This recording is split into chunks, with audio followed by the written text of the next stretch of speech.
Welcome to The Explainer. Today we're diving into something really special. We're going to do a complete forensic deconstruction of one single, highly intentional journal entry. What we're looking at is basically a blueprint for how someone builds their reality right there on paper. We'll break down the language, the psychology, and the whole structure to see exactly how this author is literally programming their own mindset. So get ready, because the mechanics at play here are just brilliantly deliberate. Take a look at the date right up there in the top left corner. They don't just, randomly start writing. They anchor this entry in a super specific moment. Monday, June 16th, 2026, 8:48. Now, whether this is a date in the future they're aiming for or just a marker in time, noting the exact minute creates this incredibly tangible baseline. Before they even touch on the cosmic stuff, they're grounding everything in the physical world. It's like telling the brain, hey, this is happening right now at this exact minute. And right away, look at how quickly they set up this baseline of radical optimism. Check out the absolute certainty in the words here. Always. Loves. Gives. There is literally no room for doubt. They aren't just hoping it's going to be a good day, they are declaring it as an indisputable fact. By stating everything is always working out for me, they're laying down this psychological safety net. It's such a powerful framing technique that basically primes the mind to see any upcoming event as a stepping stone toward what they want. Which brings us to Section 1, Money as Breathing Air. So here's where it gets really interesting. We're looking at a complete rewiring of how we think about wealth. Usually we see money as a scarce resource, right? Something you gotta grind for. But look at this comparison. The author intentionally maps the idea of getting wealth directly onto the biological, totally effortless act of breathing. I mean, you don't panic about where your next breath is coming from, do you? You just assume the air is gonna be there. They are commanding their brain to treat money with that exact same effortless expectation. Let's dig into the actual language for a second. They call this element innocuous and ubiquitous. That is a fascinating choice of words.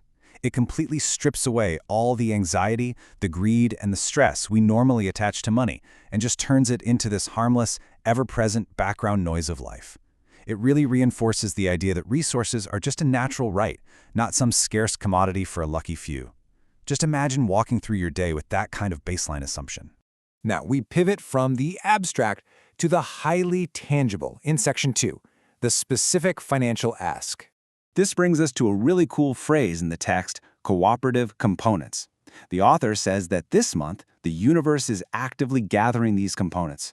So suddenly, the universe isn't just some passive observer out in space, it's an active, mobilizing agent. It's almost like the universe is their personal project manager, working behind the scenes to pull together the people, the circumstances, and all the resources needed to get the job done. And what exactly is the job? $80,000. That is a massive, very concrete target. But contrast that huge number with the soft, flowy philosophy of breathing air we were just talking about. It's a brilliant juxtaposition. They've basically warmed up their mindset with this feeling of boundless abundance, so by the time they drop this heavy, specific number, it doesn't feel heavy at all. It just feels like the natural next step. And you can see the psychological effect of this framing right here. As I write this, it feels easy. The physical act of just putting pen to paper, writing it out, framing the context, it actually neutralizes the difficulty. All that anxiety that would normally pop up when asking for 80 grand, it's been completely bypassed thanks to the logic they just built. But they keep going. Let's look at Section 3, Cosmic Scale and Ease. I really want you to think about the physical medium here. We're looking at cursive, blue ink on lined notebook paper, the most mundane, everyday thing possible. Yet the text deliberately zooms all the way out from a personal bank account to the scale of the entire cosmos. It's this wild juxtaposition of just scribbling in a notebook while casually discussing the creation of galaxies. Let's unpack the logic here. They start listing out the universe's grand achievements like it's reading a resume. The stars, the planets, the insanely intricate biological and ecological systems that keep us alive. Just take a second to think about the sheer, awe-inspiring scale of that. This is a very deliberate scaling technique. By reminding themselves of the monumental complexity of the cosmos, they're actively shrinking their own problem right down to size. So the punchline to all this logic is, if the universe can do all of that, then finding $80,000 is literally nothing. Notice they emphasize the word ease here again. They're using the awe-inspiring scale of celestial creation to make an $80,000 goal feel completely insignificant. I mean, it's basically pocket change for something that builds solar systems. If the universe can do that as easily as taking a breath, why sweat the small stuff, right?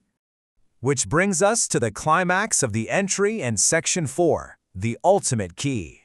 Because despite all this beautiful talk about the universe gathering components and building planets, the author doesn't actually leave their fate in the hands of some outside force.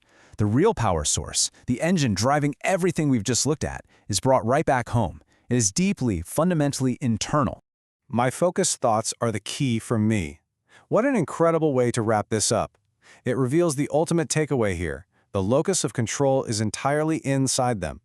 Sure, the universe might hold all the resources, but the author's own mind is the key turning the ignition. It places the ultimate responsibility and the ultimate power right back on their own shoulders, pinpointing focus as the absolute necessary tool. As we wrap up this explainer, let's shift gears for Section 5, questions to ponder.